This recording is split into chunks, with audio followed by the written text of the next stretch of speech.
কেমন হবে পৃথিবীর শেষ দিন? সেই দিনটি কি স্বাভাবিক দিনের মতোই হবে?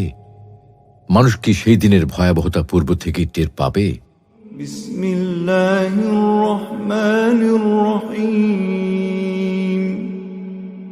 ইয়া আইয়ুহান নাসু তাকু রাব্বাকুম ইন্না জালজালাতাস সাআতি শাইউন আযীম। হে মানুষ, তোমাদের পালনকর্তাকে ভয় করো। নিশ্চয়ই কিয়ামতের প্রকম্পন এক ভয়ঙ্কর ব্যাপার। আসসালামু আলাইকুম ওয়া রাহমাতুল্লাহি ওয়া বারাকাতুহু। সুপ্রিয় দর্শক শ্রোতাবৃন্দ, আজকে আমরা পৃথিবীর শেষ দিন এবং এই দিনের ভয়াবহতার বিভিন্ন চিত্র নিয়ে বিস্তারিত আলোচনা করব ইনশাআল্লাহ। আদিকাল থেকে এই পৃথিবীর কোনো অস্তিত্ব ছিল না, বরং একটা নির্দিষ্ট সময়ে আল্লাহ তাআলা পৃথিবী এবং পৃথিবীর মধ্যকার যাবতীয় বস্তু সৃষ্টি করেছেন। সুতরাং পৃথিবী হল সৃষ্ট বস্তু, আর যা সৃষ্টি আছে তার ধ্বংসও আছে। এটা এক চিরন্তন সত্য। প্রায় সকল ধর্ম থেকে শুরু বিভিন্ন রূপকথা উপকথায় পৃথিবীর এই চূড়ান্ত পরিণতির কথা উল্লেখ রয়েছে। এমনকি বিশ্ববিখ্যাত পদার্থবিদ ও কসমোলজিস্ট স্টিফেন হকিংও এই নিয়ে বহু ভবিষ্যৎবাণীও করে গেছেন। ফলে বিজ্ঞানীরা পৃথিবীকে ধ্বংসের হাত থেকে রক্ষা করার জন্য দিন রাত বিভিন্ন পর্যবেক্ষণ ও গবেষণা চালিয়ে যাচ্ছেন। কিন্তু আল্লাহ তাআলার ঘোষণা তো নিশ্চিত রূপেই বাস্তবায়িত হবে, এতে কোনো সন্দেহ বা অবিশ্বাসের কোনো সুযোগ নেই।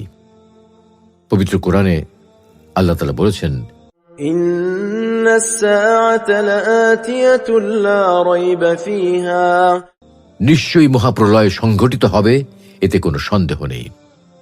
এই পৃথিবী ক্রমশ ধ্বংসের দিকে এগিয়ে চলেছে। প্রতিদিন এটি একটু একটু করে অনিবার্য রূপে ধ্বংসের দ্বার প্রান্তে পৌঁছে যাচ্ছে। কিন্তু প্রশ্ন হলো, পৃথিবীর শেষ দিনটি কেমন হবে? যেদিন হবে পৃথিবীর শেষ দিন, যেদিনের পর পৃথিবীর আর কোনো অস্তিত্ব থাকবে না, সেই দিনটির চিত্র কেমন হবে? সেই দিনটি কি বর্তমানে স্বাভাবিক দিনের মতো হবে? সেই দিন সকালে ঘুম থেকে উঠে মানুষ কি তার নিয়মিত অভ্যেস অনুসারে কাজকর্ম করতে থাকবে? মা তার শিশুকে দুধ পান করাবে? কেউ কেউ হাট বাজারে যাবে? কৃষক তার গবাদি পশু নিয়ে মাঠে যাবে? নাকি সকলে বুঝে ফেলবে যে আজকেই পৃথিবীর শেষ দিন, তাই শেষ মুহূর্তের অপেক্ষা করবে? মানুষ যেদিন থেকে জানতে পেরেছে যে এই পৃথিবী ক্রমশ ধ্বংসের দিকে এগিয়ে চলেছে, সেদিন থেকে মানুষ শেষ দিনের অবস্থা, শেষ দিনের কর্মকাণ্ড ও ধ্বংসের ভয়াবহতা সম্পর্কে জানার চেষ্টা করেছে। এবং সে সম্পর্কে কিছু বিখ্যাত আদিকালীন ও সমকালীন তত্ত্ব আছে, যার মধ্যে মহাশীতকাল এবং ভলকানিক ইরাপশন তত্ত্ব খুবই জনপ্রিয়। মহাশীতকাল তত্ত্ব। মহাশীতকাল তত্ত্বটি হল নর্স পুরাণ বা উপকথার তত্ত্ব, এবং এটি হল একটি প্রাচীন তত্ত্ব। এই তত্ত্ব অনুসারে নর্স নামে একদল নারী আছে যারা নিয়তি নিয়ন্ত্রণ করতে পারে। তাদের কেউ দেবতা থেকে, আবার কেউ বামনদের থেকে এসেছে। যখন নর্সরা আদেশ জারি করবে, তখনই পৃথিবীতে মহাশীতকালের আগমন ঘটবে। অন্য যে কোনো শীতের চেয়ে এটি হবে আলাদা। সে সময় ঝোড়ো বাতাস চারিদিক থেকে তুষার নিয়ে আসবে। চিরকাল প্রখর তেজে দেখে আসা সূর্য ম্লান হয়ে যাবে। পৃথিবী নিমজ্জিত হবে অভূতপূর্ব ঠান্ডায়। 3 বছর জুড়ে বিস্তৃত এই শীতের মাঝে কোনো বিরতি থাকবে না। খাবার ও নিত্যকার দ্রব্যের জন্য মানুষ হন্যে হয়ে ছুটবে, দিশেহারা হয়ে পড়বে। সকল প্রকার আইন কানুন ও নৈতিকতাবোধ ভেঙে পড়বে।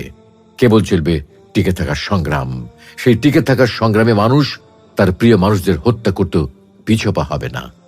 এভাবে চলতে চলতে একদিন চূড়ান্ত রূপে এই পৃথিবী ধ্বংস হয়ে যাবে। ভলকানিক ইরাপশন বা আগ্নেয়গিরির অগ্নি উৎপাত তত্ত্ব। ভলকানিক ইরাপশন বা আগ্নেয়গিরির অগ্নি উৎপাত তত্ত্বটি সমকালীন বা আধুনিক মতবাদ হিসেবে পরিচিত। এই তত্ত্ব অনুসারে সারা পৃথিবী জুড়ে সুপ্ত ও জীবন্ত মিলিয়ে প্রায় 5 শতাধিক আগ্নেয়গিরি রয়েছে। 500টি আগ্নেয়গিরির মধ্যে আমেরিকার ইয়েলোস্টোন ভলকানো সহ এমন 4টি সুপার আগ্নেয়গিরি রয়েছে যা চোখের পলকে পৃথিবীকে পুড়িয়ে ছাই করে দেওয়ার সক্ষমতা রাখে। এই 4টির মধ্যে যে কোনো একটি জেগে উঠলে বা লাভা উৎকীর্ণ করলে তা প্রায় 2000 মিলিয়ন সালফিউরিক অ্যাসিড বের করার সম্ভাবনা রয়েছে, যার ফলে শুধু পৃথিবী নয়, ক্ষতি হবে সূর্যেরও। আগ্নেয়গিরির উৎপাতের কারণে যেভাবে ডাইনোসর ধ্বংস হয়ে গেছে, তেমনি পৃথিবীও ধ্বংস হয়ে যাবে। এভাবে পৃথিবীর শেষ দিন সম্পর্কে এক একজন নিজস্ব খেয়াল খুশি ও কল্পনা অনুসারে এক এক রকম গল্প বানিয়ে প্রচার করেছে এবং নিজেদের অনুমানকে সঠিক বলে দাবি করেছে। ফলে প্রত্যেকে একে অপরের গল্প নিয়ে প্রচুর তর্কও রয়েছে। মানুষের এসব তর্ক বিতর্ক প্রসঙ্গে আল্লাহ তাআলা বলেন, عما يتساءلون عن النبأ العظيم الذي هم فيه مختلفون। তারা পরস্পরে একে অপরের সাথে কি নিয়ে তর্ক করছে? মহাসংবাদ প্রসঙ্গে, যে প্রসঙ্গে তারা নিজেরাই মতবিরোধে লিপ্ত রয়েছে। সুপ্রিয় দর্শক, আল কোরআনের এই আয়াত থেকে বোঝা যায় কিয়ামত বা পৃথিবীর ধ্বংস সম্পর্কে একটু আগে মানুষের বানানো যেসব তত্ত্বের কথা উল্লেখ করা হয়েছে সেগুলো কোনোটাই সঠিক নয়, বরং এ বিষয়ে কেবল আল্লাহ তাআলাই সঠিকভাবে বলতে পারেন। তাই আমরা আল কোরআনের আলোকে পৃথিবীর শেষ দিন সম্পর্কিত তথ্যগুলো, অর্থাৎ শেষ দিনের সূচনা, পৃথিবীর মধ্যস্থিত বস্তুসমূহ এবং পাহাড় পর্বতের সংঘর্ষ, শিশুদের বৃদ্ধ হয়ে যাওয়া এবং গর্ভবতীদের সন্তান প্রসব করে দেওয়ার মতো ভীতিপ্রদ বিষয়গুলো বর্ণনা করতে চাই। তবে আল কোরআনের বর্ণনাগুলো বোঝার সুবিধার্থে ভূমিকা স্বরূপ পৃথিবীর গঠনগত বৈশিষ্ট্য সম্পর্কে কিছুটা আলোচনা করা প্রয়োজন। পৃথিবীর গঠনগত বৈশিষ্ট্য। আমাদের পৃথিবী প্রায় 800 কোটি মানুষ, কোটি কোটি উদ্ভিদ এবং প্রাণীর আবাসস্থল। মহাকাশে কোটি কোটি গ্রহ রয়েছে, কিন্তু একটিতেও এখনো পর্যন্ত পৃথিবীর মতো প্রাণের জন্য প্রয়োজনীয় যাবতীয় ব্যবস্থা খুঁজে পাওয়া যায়নি। অথচ আল্লাহ তাআলা পৃথিবী নামক গ্রহটিকে নরম মাটি, খনিজ পদার্থ ও পর্বতমালার সমন্বয়ে মিহাদ অর্থাৎ বিছানা বা বিশ্রামের জায়গা করে সৃষ্টি করেছেন। মিহাদ শব্দের অর্থ হল বাচ্চাদের দোলনা। বাচ্চারা যেমন তাদের দোলনায় নিরাপদ থাকে, খেলা করে, ঘুমায়, তেমনি পৃথিবীও মানুষের বিশ্রাম ও থাকার জন্য এক নিরাপদ জায়গা। পৃথিবীর বেশিরভাগ জায়গা নরম এবং সমতল, যেন মানুষ ঘর বাড়ি বানাতে পারে, চাষবাস করতে পারে, গবাদি পশু চড়াতে পারে। মানুষের জন্য অত্যাবশ্যকীয় যা কিছু দরকার তা হয় পৃথিবীর উপরিভাগে থাকে, না হয় একটু খুঁড়লেই পাওয়া যায়।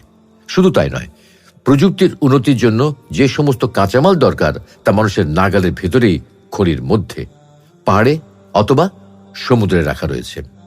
তাছাড়া পৃথিবীর উপরিভাগের টেকনিক প্লেটের ক্রমাগত নড়াচড়া এবং সম্প্রসারণের ফলে যেন কোনো ক্ষতি না হয় সেজন্য আল্লাহ তাআলা এতে পর্বতমালা স্থাপন করেছেন। পর্বতমালা শুধু উপরের দিকে উঁচু নয়, মাটির ভেতরেও এরা অনেক দূর পর্যন্ত বিস্তৃত। আমরা মাটির উপরে পর্বতে যতটুকু দেখতে পাই সেটা যতই বিশাল হোক না কেন, আসলে সেটা পর্বতের অল্প কিছু একটু অংশ। ভেতরে অনেক দূর পর্যন্ত পর্বতগুলো গেঁথে দেওয়া থাকে। আর এ কারণেই কোরআনে পর্বতমালাকে আওতাদ অর্থাৎ খুঁটি বলা হয়েছে, কারণ এগুলো খুঁটির মতো মাটির গভীরে পোঁতা থাকে। ফলে পৃথিবীর টেকটনিক প্লেটের সম্প্রসারণ এবং নিজ অক্ষে প্রতি সেকেন্ডে 12 কিলোমিটার গতির ঘূর্ণন সত্ত্বেও পৃথিবীর মধ্যস্থিত বস্তুসমূহ স্থির থাকতে পারে এবং ছিটকে পড়ে যায় না। যেভাবে হবে শেষ দিনের সূচনা। আল্লাহ তাআলা সমতল নরম মাটি, ভূগর্ভস্থ খনিজ পদার্থ এবং অনড় স্থিরতার সমন্বয়ে পৃথিবীকে প্রাণের বিকাশের জন্য যথার্থ রূপে তৈরি করেছেন এবং একে মানুষ, উদ্ভিদ ও প্রাণীকুলের যথার্থ আবাসস্থল বানিয়েছেন। ফলে মানুষ ও প্রাণীরা এখানে নিরাপদে বসবাস করে। কিন্তু যেদিন এই পৃথিবীতে বসবাসকারীদের মধ্যে আল্লাহর নাম নেওয়ার মতো কেউ থাকবে না, দুনিয়ায় কোনো মুমিন অবশিষ্ট থাকবে না, বরং দুনিয়াতে থাকবে শুধু নিকৃষ্ট লোকেরা, সেদিন এই পৃথিবীকে স্থির রাখার সময় শেষ হয়ে যাবে। উত্তেজনাময় ও শ্বাসরুদ্ধ ফুটবল ম্যাচ চলাকালে 90 মিনিটের সময় হঠাৎ যেমন রেফারির বাঁশি বেজে ওঠে, তেমনি পাপাচারের উত্তেজনায় নিমজ্জিত জীবনের ঘোরে হঠাৎ করেই শোনা যাবে সিঙ্গার ফুৎকার, এবং এরই মাধ্যমে শেষ দিনের সূচনা হবে। রাসূলুল্লাহ সাল্লাল্লাহু আলাইহি ওয়াসাল্লাম বললেন, অবশ্যই এই অবস্থায় কিয়ামত সংঘটিত হবে যে 2 ব্যক্তি বেচাকেনার জন্য কাপড় খুলে রাখবে, কিন্তু মূল্য নিরূপণ এবং কাপড় ভাঁজ করার আগেই কিয়ামত কায়েম হয়ে যাবে। এক ব্যক্তি উটের দুধ দহন করতে থাকবে, তবে তা পান করারও অবকাশ পাবে না, এর মধ্যেই কিয়ামত সংঘটিত হয়ে যাবে। এক ব্যক্তি নিজের পানির হাউস লেপন করতে থাকবে, কিন্তু তাতে চতুষ্পদ প্রাণীকে পানি পান করানোরও সুযোগ পাবে না। এক ব্যক্তি মুখে লোকমা উঠাবে, কিন্তু তা খাওয়ার আগেই কিয়ামত কায়েম হয়ে যাবে। এই হাদিসের মূল কথা হলো, আজকাল মানুষ যেভাবে দৈনন্দিন কাজকর্মে ব্যস্ত থাকে, তেমনি পৃথিবীর শেষ দিনও মানুষ স্বাভাবিক কাজকর্মে ব্যস্ত থাকবে। এমন অবস্থায় আকস্মিকভাবে হঠাৎ করেই শেষ দিনের সূচনা হবে। পাহাড় পর্বতের মধ্যে সংঘর্ষ সৃষ্টি। আমরা জানি এই পৃথিবী প্রচন্ড গতিতে ঘুরে চলেছে। বিজ্ঞানীদের হিসেব মতে পৃথিবী প্রায় প্রতি সেকেন্ডে 12.2 কিলোমিটার গতিতে নিজ অক্ষে ঘুরে চলেছে। প্রচন্ড গতিতে চলন্ত কোনো বস্তু যখন হঠাৎ স্থির হয়ে যায়, তখন একটি বিপরীত ঘটনা ঘটে। গতি তীব্রতার প্রতিঘাতের ফলে চলন্ত বস্তুর ভেতরকার স্থির বস্তুগুলোর মধ্যে প্রচন্ড বেগে ধাক্কা লাগে।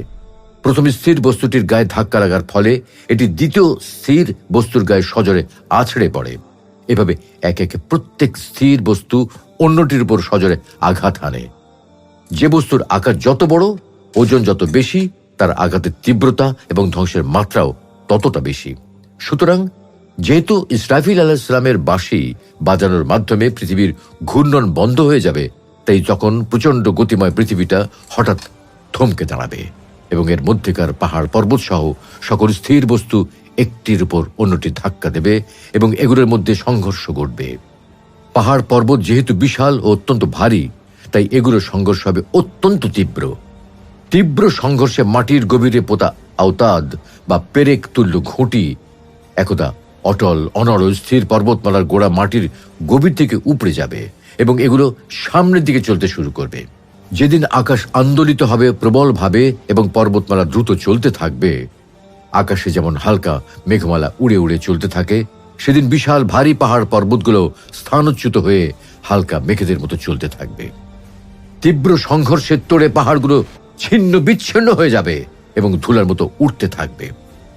সেদিন পৃথিবী ও পর্বতমালা প্রকম্পিত হয়ে উঠবে এবং পর্বতগুলো চলন্ত বালুর স্তূপে পরিণত হবে। যেদিন পৃথিবীকে মারাত্মকভাবে ঝাঁকিয়ে দেওয়া হবে এবং পাহাড় গুঁড়ো হয়ে ধুলির মতো উঠতে থাকবে।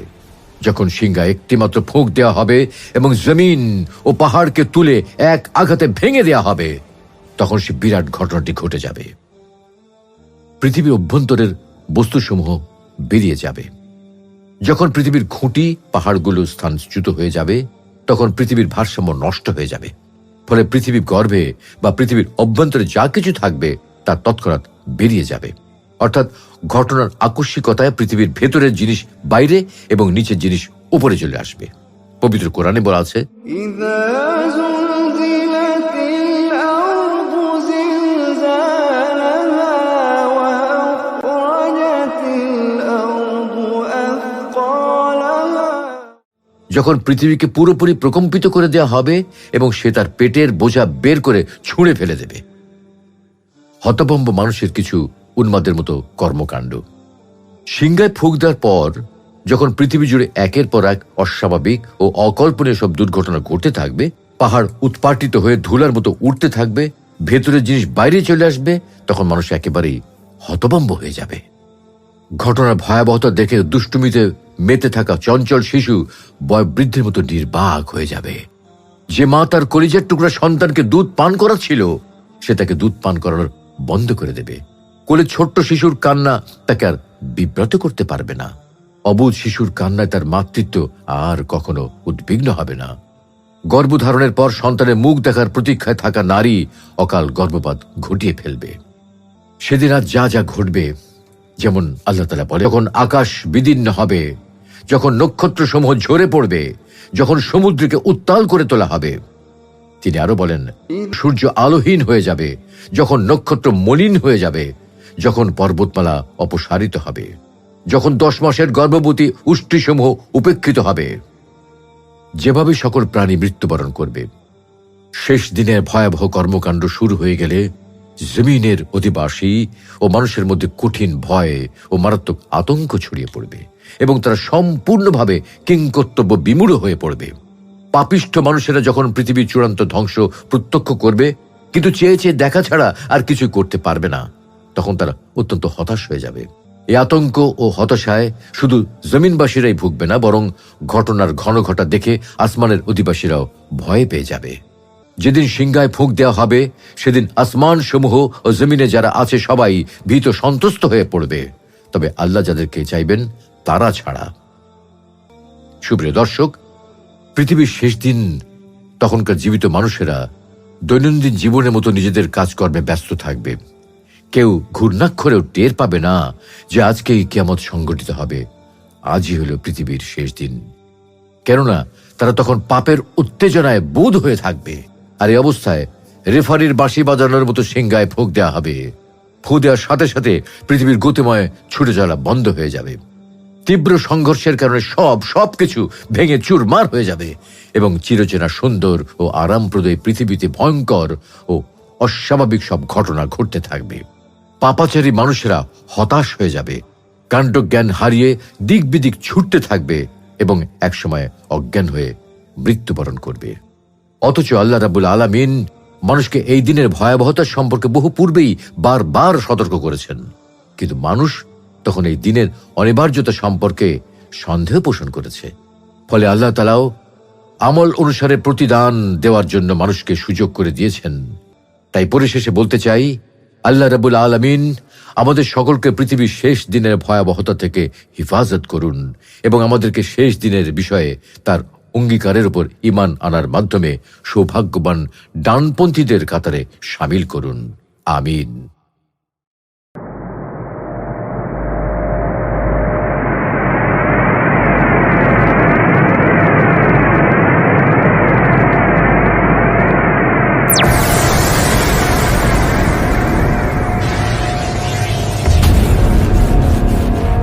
কেমন হবে পৃথিবীর শেষ দিন? সেই দিনটি কি স্বাভাবিক দিনের মতোই হবে? মানুষ কি সেই দিনের ভয়াবহতা পূর্ব থেকেই টের পাবে? বিসমিল্লাহির রহমানির রহিম। ইয়া আইয়ুহান নাসু তাকু রাব্বাকুম ইন্না জালজালাতাস সাআতি শাইউন আযীম। হে মানুষ, তোমাদের পালনকর্তাকে ভয় করো, নিশ্চয়ই কিয়ামতের প্রকম্পন এক ভয়ঙ্কর ব্যাপার। আসসালামু আলাইকুম ওয়া রাহমাতুল্লাহি ওয়া বারাকাতুহু। সুপ্রিয় দর্শক শ্রোতাবৃন্দ, আজকে আমরা পৃথিবীর শেষ দিন এবং এই দিনের ভয়াবহতার বিভিন্ন চিত্র নিয়ে বিস্তারিত আলোচনা করব ইনশাআল্লাহ। আদিকাল থেকে এই পৃথিবীর কোনো অস্তিত্ব ছিল না, বরং একটা নির্দিষ্ট সময়ে আল্লাহ তাআলা পৃথিবী এবং পৃথিবীর মধ্যকার যাবতীয় বস্তু সৃষ্টি করেছেন। সুতরাং পৃথিবী হল সৃষ্ট বস্তু, আর যা সৃষ্টি আছে তার ধ্বংসও আছে। এটা এক চিরন্তন সত্য। প্রায় সকল ধর্ম থেকে শুরু বিভিন্ন রূপকথা উপকথায় পৃথিবীর এই চূড়ান্ত পরিণতির কথা উল্লেখ রয়েছে। এমনকি বিশ্ববিখ্যাত পদার্থবিদ ও কসমোলজিস্ট স্টিফেন হকিংও এই নিয়ে বহু ভবিষ্যৎবাণীও করে গেছেন। ফলে বিজ্ঞানীরা পৃথিবীকে ধ্বংসের হাত থেকে রক্ষা করার জন্য দিন রাত বিভিন্ন পর্যবেক্ষণ ও গবেষণা চালিয়ে যাচ্ছেন। কিন্তু আল্লাহ তাআলার ঘোষণা তো নিশ্চিত রূপেই বাস্তবায়িত হবে, এতে কোনো সন্দেহ বা অবিশ্বাসের কোনো সুযোগ নেই। পবিত্র কোরআনে আল্লাহ তাআলা বলেছেন, ইন্নাস সাআতা লাআতিয়াতুন লা রাইবা ফিহা। নিশ্চয়ই মহাপ্রলয় সংঘটিত হবে, এতে কোনো সন্দেহ নেই। এই পৃথিবী ক্রমশ ধ্বংসের দিকে এগিয়ে চলেছে। প্রতিদিন এটি একটু একটু করে অনিবার্য রূপে ধ্বংসের দ্বার প্রান্তে পৌঁছে যাচ্ছে। কিন্তু প্রশ্ন হলো, পৃথিবীর শেষ দিনটি কেমন হবে? যেদিন হবে পৃথিবীর শেষ দিন, যেদিনের পর পৃথিবীর আর কোনো অস্তিত্ব থাকবে না, সেই দিনটির চিত্র কেমন হবে? সেই দিনটি কি বর্তমানে স্বাভাবিক দিনের মতো হবে? সেই দিন সকালে ঘুম থেকে উঠে মানুষ কি তার নিয়মিত অভ্যেস অনুসারে কাজকর্ম করতে থাকবে? মা তার শিশুকে দুধ পান করাবে? কেউ কেউ হাট বাজারে যাবে? কৃষক তার গবাদি পশু নিয়ে মাঠে যাবে? নাকি সকলে বুঝে ফেলবে যে আজকেই পৃথিবীর শেষ দিন, তাই শেষ মুহূর্তের অপেক্ষা করবে? মানুষ যেদিন থেকে জানতে পেরেছে যে এই পৃথিবী ক্রমশ ধ্বংসের দিকে এগিয়ে চলেছে, সেদিন থেকে মানুষ শেষ দিনের অবস্থা, শেষ দিনের কর্মকাণ্ড ও ধ্বংসের ভয়াবহতা সম্পর্কে জানার চেষ্টা করেছে এবং সে সম্পর্কে কিছু বিখ্যাত আদিকালীন ও সমকালীন তত্ত্ব আছে, যার মধ্যে মহাশীতকাল এবং ভলকানিক ইরাপশন তত্ত্ব খুবই জনপ্রিয়। মহাশীতকাল তত্ত্ব। মহাশীতকাল তত্ত্বটি হল নর্স পুরাণ বা উপকথার তত্ত্ব এবং এটি হল একটি প্রাচীন তত্ত্ব। এই তত্ত্ব অনুসারে নর্স নামে একদল নারী আছে যারা নিয়তি নিয়ন্ত্রণ করতে পারে। তাদের কেউ দেবতা থেকে, আবার কেউ বামনদের থেকে এসেছে। যখন নর্সরা আদেশ জারি করবে, তখনই পৃথিবীতে মহাশীতকালের আগমন ঘটবে। অন্য যে কোনো শীতের চেয়ে এটি হবে আলাদা। সে সময় ঝোড়ো বাতাস চারিদিক থেকে তুষার নিয়ে আসবে। চিরকাল প্রখর তেজে দেখে আসা সূর্য ম্লান হয়ে যাবে। পৃথিবী নিমজ্জিত হবে অভূতপূর্ব ঠান্ডায়। 3 বছর জুড়ে বিস্তৃত এই শীতের মাঝে কোনো বিরতি থাকবে না। খাবার ও নিত্যকার দ্রব্যের জন্য মানুষ হন্যে হয়ে ছুটবে, দিশেহারা হয়ে পড়বে। সকল প্রকার আইন কানুন ও নৈতিকতাবোধ ভেঙে পড়বে। কেবল চলবে টিকে থাকার সংগ্রাম। সেই টিকে থাকার সংগ্রামে মানুষ তার প্রিয় মানুষদের হত্যা করতে পিছপা হবে না। এভাবে চলতে চলতে একদিন চূড়ান্ত রূপে এই পৃথিবী ধ্বংস হয়ে যাবে। ভলকানিক ইরাপশন বা আগ্নেয়গিরির অগ্নি উৎপাত তত্ত্ব।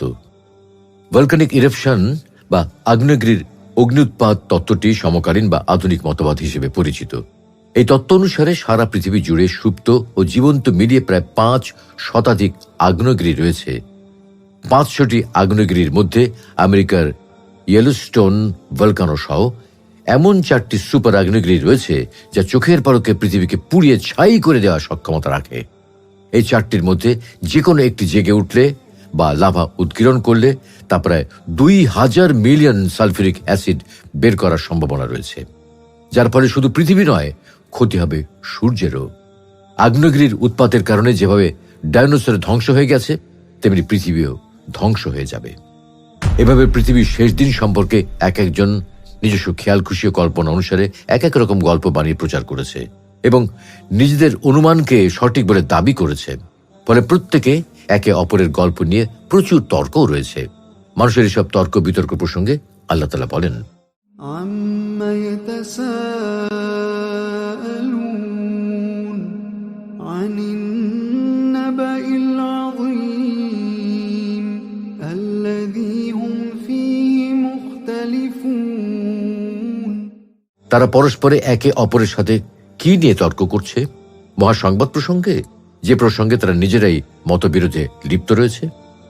সুপ্রিয় দর্শক, আল কোরআনের এই আয়াত থেকে বোঝা যায় কিয়ামত বা পৃথিবীর ধ্বংস সম্পর্কে একটু আগে মানুষের বানানো যেসব তত্ত্বের কথা উল্লেখ করা হয়েছে সেগুলো কোনোটাই সঠিক নয়, বরং এ বিষয়ে কেবল আল্লাহ তাআলাই সঠিকভাবে বলতে পারেন। তাই আমরা আল কোরআনের আলোকে পৃথিবীর শেষ দিন সম্পর্কিত তথ্যগুলো, অর্থাৎ শেষ দিনের সূচনা, পৃথিবীর মধ্যস্থিত বস্তুসমূহ এবং পাহাড় পর্বতের সংঘর্ষ, শিশুদের বৃদ্ধ হয়ে যাওয়া এবং গর্ভবতীদের সন্তান প্রসব করে দেওয়ার মতো ভীতিপ্রদ বিষয়গুলো বর্ণনা করতে চাই। তবে আল কোরআনের বর্ণনাগুলো বোঝার সুবিধার্থে ভূমিকা স্বরূপ পৃথিবীর গঠনগত বৈশিষ্ট্য সম্পর্কে কিছুটা আলোচনা করা প্রয়োজন। পৃথিবীর গঠনগত বৈশিষ্ট্য। আমাদের পৃথিবী প্রায় 800 কোটি মানুষ, কোটি কোটি উদ্ভিদ এবং প্রাণীর আবাসস্থল। মহাকাশে কোটি কোটি গ্রহ রয়েছে, কিন্তু একটিতেও এখনো পর্যন্ত পৃথিবীর মতো প্রাণের জন্য প্রয়োজনীয় যাবতীয় ব্যবস্থা খুঁজে পাওয়া যায়নি। অথচ আল্লাহ তাআলা পৃথিবী নামক গ্রহটিকে নরম মাটি, খনিজ পদার্থ ও পর্বতমালার সমন্বয়ে মিহাদ অর্থাৎ বিছানা বা বিশ্রামের জায়গা করে সৃষ্টি করেছেন। মিহাদ শব্দের অর্থ হল বাচ্চাদের দোলনা। বাচ্চারা যেমন তাদের দোলনায় নিরাপদ থাকে, খেলা করে, ঘুমায়, তেমনি পৃথিবীও মানুষের বিশ্রাম ও থাকার জন্য এক নিরাপদ জায়গা। পৃথিবীর বেশিরভাগ জায়গা নরম এবং সমতল, যেন মানুষ ঘর বাড়ি বানাতে পারে, চাষবাস করতে পারে, গবাদি পশু চড়াতে পারে। মানুষের জন্য অত্যাবশ্যকীয় যা কিছু দরকার তা হয় পৃথিবীর উপরিভাগে থাকে, না হয় একটু খুঁড়লেই পাওয়া যায়। শুধু তাই নয়, প্রযুক্তির উন্নতির জন্য যে সমস্ত কাঁচামাল দরকার তা মানুষের নাগালের ভেতরেই খনির মধ্যে, পাহাড়ে অথবা সমুদ্রে রাখা রয়েছে। তাছাড়া পৃথিবীর উপরিভাগের টেকনিক প্লেটের ক্রমাগত নড়াচড়া এবং সম্প্রসারণের ফলে যেন কোনো ক্ষতি না হয়, সেজন্য আল্লাহ তাআলা এতে পর্বতমালা স্থাপন করেছেন। পর্বতমালা শুধু উপরের দিকে উঁচু নয়, মাটির ভেতরেও এরা অনেক দূর পর্যন্ত বিস্তৃত। আমরা মাটির উপরে পর্বতে যতটুকু দেখতে পাই, সেটা যতই বিশাল হোক না কেন, আসলে সেটা পর্বতের অল্প কিছু একটু অংশ। ভেতরে অনেক দূর পর্যন্ত পর্বতগুলো গেঁথে দেওয়া থাকে। আর এ কারণে কোরআনে পর্বতমালাকে আওতাদ অর্থাৎ খুঁটি বলা হয়েছে, কারণ এগুলো খুঁটির মতো মাটির গভীরে পোঁতা থাকে। ফলে পৃথিবীর টেকটনিক প্লেটের সম্প্রসারণ এবং নিজ অক্ষে প্রতি সেকেন্ডে 12 কিলোমিটার গতির ঘূর্ণন সত্ত্বেও পৃথিবীর মধ্যস্থিত বস্তুসমূহ স্থির থাকতে পারে এবং ছিটকে পড়ে যায় না। যেভাবে হবে শেষ দিনের সূচনা। আল্লাহ তাআলা সমতল নরম মাটি, ভূগর্ভস্থ খনিজ পদার্থ এবং অনড় স্থিরতার সমন্বয়ে পৃথিবীকে প্রাণের বিকাশের জন্য যথার্থ রূপে তৈরি করেছেন এবং একে মানুষ, উদ্ভিদ ও প্রাণীকুলের যথার্থ আবাসস্থল বানিয়েছেন। ফলে মানুষ ও প্রাণীরা এখানে নিরাপদে বসবাস করে। কিন্তু যেদিন এই পৃথিবীতে বসবাসকারীদের মধ্যে আল্লাহর নাম নেওয়ার মতো কেউ থাকবে না, দুনিয়ায় কোনো মুমিন অবশিষ্ট থাকবে না, বরং দুনিয়াতে থাকবে শুধু নিকৃষ্ট লোকেরা। সেদিন এই পৃথিবীকে স্থির রাখার সময় শেষ হয়ে যাবে। উত্তেজনাময় ও শ্বাসরুদ্ধ ফুটবল ম্যাচ চলাকালে 90 মিনিটের সময় হঠাৎ যেমন রেফারির বাঁশি বেজে ওঠে, তেমনি পাপাচারের উত্তেজনায় নিমজ্জিত জীবনের ঘোরে হঠাৎ করেই শোনা যাবে সিংগার ফুৎকার, এবং এরই মাধ্যমে শেষ দিনের সূচনা হবে। রাসূলুল্লাহ সাল্লাল্লাহু আলাইহি ওয়াসাল্লাম বললেন, অবশ্যই এই অবস্থায় কিয়ামত সংঘটিত হবে যে দুই ব্যক্তি বেচাকেনার জন্য কাপড় খুলে রাখবে, কিন্তু মূল্য নিরূপণ এবং কাপড় ভাঁজ করার আগেই কিয়ামত কায়েম হয়ে যাবে। এক ব্যক্তি উটের দুধ দহন করতে থাকবে, তবে তা পান করারও অবকাশ পাবে না, এর মধ্যেই কিয়ামত সংঘটিত হয়ে যাবে। এক ব্যক্তি নিজের পানির হাউস লেপন করতে থাকবে, কিন্তু তাতে চতুষ্পদ প্রাণীকে পানি পান করানোরও সুযোগ পাবে না। এক ব্যক্তি মুখে লোকমা উঠাবে, কিন্তু তা খাওয়ার আগেই কিয়ামত কায়েম হয়ে যাবে। এই হাদিসের মূল কথা হলো, আজকাল মানুষ যেভাবে দৈনন্দিন কাজকর্মে ব্যস্ত থাকে, তেমনি পৃথিবীর শেষ দিনও মানুষ স্বাভাবিক কাজকর্মে ব্যস্ত থাকবে। এমন অবস্থায় আকস্মিকভাবে হঠাৎ করেই শেষ দিনের সূচনা হবে। পাহাড় পর্বতের মধ্যে সংঘর্ষ সৃষ্টি। আমরা জানি এই পৃথিবী প্রচন্ড গতিতে ঘুরে চলেছে। বিজ্ঞানীদের হিসেব মতে পৃথিবী প্রায় প্রতি সেকেন্ডে 12.2 কিলোমিটার গতিতে নিজ অক্ষে ঘুরে চলেছে। প্রচন্ড গতিতে চলন্ত কোনো বস্তু যখন হঠাৎ স্থির হয়ে যায়, তখন একটি বিপরীত ঘটনা ঘটে। গতি তীব্রতার প্রতিঘাতের ফলে চলন্ত বস্তুর ভেতরকার স্থির বস্তুগুলোর মধ্যে প্রচন্ড বেগে ধাক্কা লাগে। প্রথম স্থির বস্তুটির গায়ে ধাক্কা লাগার ফলে এটি দ্বিতীয় স্থির বস্তুর গায়ে সজোরে আছড়ে পড়ে। এভাবে একে একে প্রত্যেক স্থির বস্তু অন্যটির উপর সজোরে আঘাত হানে।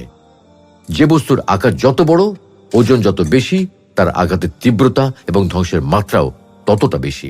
সুতরাং যেহেতু ইসরাফিল আলাইহিস সালামের বাঁশি বাজানোর মাধ্যমে পৃথিবীর ঘূর্ণন বন্ধ হয়ে যাবে, তাই তখন প্রচন্ড গতিময় পৃথিবীটা হঠাৎ থমকে দাঁড়াবে এবং এর মধ্যেকার পাহাড় পর্বত সহ সকল স্থির বস্তু একটির উপর অন্যটি ধাক্কা দেবে এবং এগুলোর মধ্যে সংঘর্ষ ঘটবে। পাহাড় পর্বত যেহেতু বিশাল ও অত্যন্ত ভারী, তাই এগুলোর সংঘর্ষ হবে অত্যন্ত তীব্র।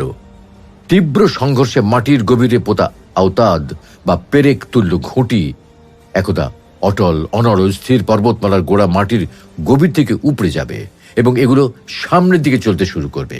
যেদিন আকাশ আন্দোলিত হবে প্রবলভাবে এবং পর্বতমালা দ্রুত চলতে থাকবে, আকাশে যেমন হালকা মেঘমালা উড়ে উড়ে চলতে থাকে, সেদিন বিশাল ভারী পাহাড় পর্বতগুলো স্থানচ্যুত হয়ে হালকা মেঘেদের মতো চলতে থাকবে। তীব্র সংঘর্ষের তোড়ে পাহাড়গুলো ছিন্ন বিচ্ছিন্ন হয়ে যাবে এবং ধুলার মতো উঠতে থাকবে। সেদিন পৃথিবী ও পর্বতমালা প্রকম্পিত হয়ে উঠবে এবং পর্বতগুলো চলন্ত বালুর স্তূপে পরিণত হবে। যেদিন পৃথিবীকে মারাত্মকভাবে ঝাঁকিয়ে দেওয়া হবে এবং পাহাড় গুঁড়ো হয়ে ধুলির মতো উঠতে থাকবে। যখন সিংহা একটিমাত্র ফোঁক দেওয়া হবে এবং জমিন ও পাহাড়কে তুলে এক আঘাতে ভেঙে দেওয়া হবে, তখন সে বিরাট ঘটনাটি ঘটে যাবে। পৃথিবীর অভ্যন্তরের বস্তুসমূহ বেরিয়ে যাবে। যখন পৃথিবীর খুঁটি পাহাড়গুলো স্থানচ্যুত হয়ে যাবে, তখন পৃথিবীর ভারসাম্য নষ্ট হয়ে যাবে। ফলে পৃথিবীর গর্ভে বা পৃথিবীর অভ্যন্তরে যা কিছু থাকবে তা তৎক্ষণাৎ বেরিয়ে যাবে। অর্থাৎ ঘটনার আকস্মিকতায় পৃথিবীর ভেতরের জিনিস বাইরে এবং নিচের জিনিস উপরে চলে আসবে। পবিত্র কোরআনে বলা আছে,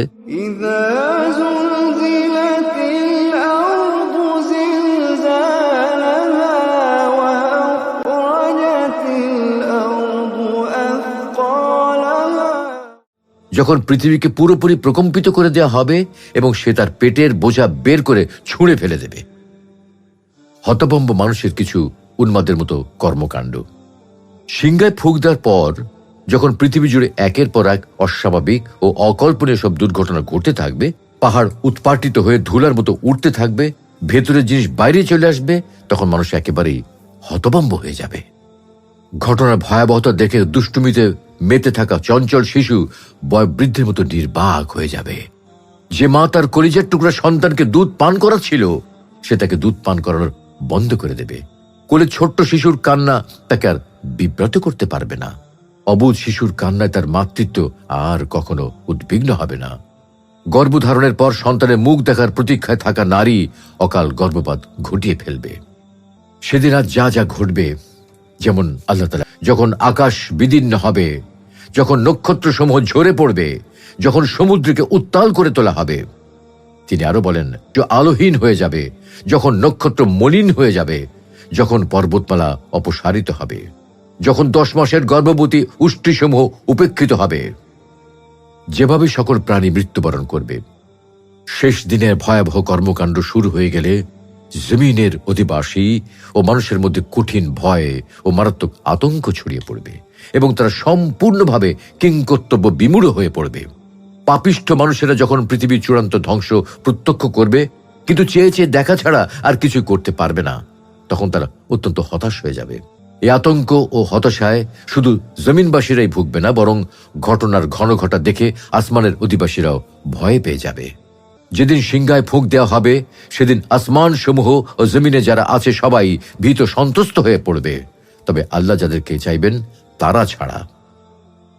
সুপ্রিয় দর্শক, পৃথিবীর শেষ দিন, তখনকার জীবিত মানুষেরা দৈনন্দিন জীবনের মতো নিজেদের কাজকর্মে ব্যস্ত থাকবে।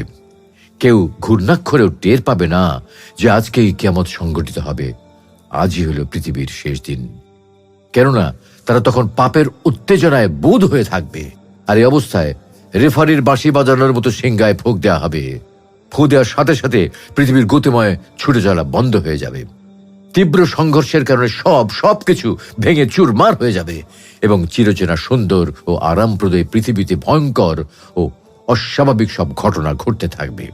পাপাচারী মানুষেরা হতাশ হয়ে যাবে, কাণ্ডজ্ঞান হারিয়ে দিক বিদিক ছুটতে থাকবে এবং একসময় অজ্ঞান হয়ে মৃত্যুবরণ করবে। অথচ আল্লাহ রাব্বুল আলামিন মানুষকে এই দিনের ভয়াবহতা সম্পর্কে বহু পূর্বেই বারবার সতর্ক করেছেন, কিন্তু মানুষ তখন এই দিনের অনিবার্যতা সম্পর্কে সন্দেহ পোষণ করেছে। ফলে আল্লাহ তাআলাও আমল অনুসারে প্রতিদান দেওয়ার জন্য মানুষকে সুযোগ করে দিয়েছেন। তাই পরিশেষে বলতে চাই, আল্লাহ রাব্বুল আলামিন আমাদের সকলকে পৃথিবীর শেষ দিনের ভয়াবহতা থেকে হিফাজত করুন এবং আমাদেরকে শেষ দিনের বিষয়ে তার অঙ্গীকারের উপর ঈমান আনার মাধ্যমে সৌভাগ্যবান ডানপন্থীদের কাতারে শামিল করুন। আমিন।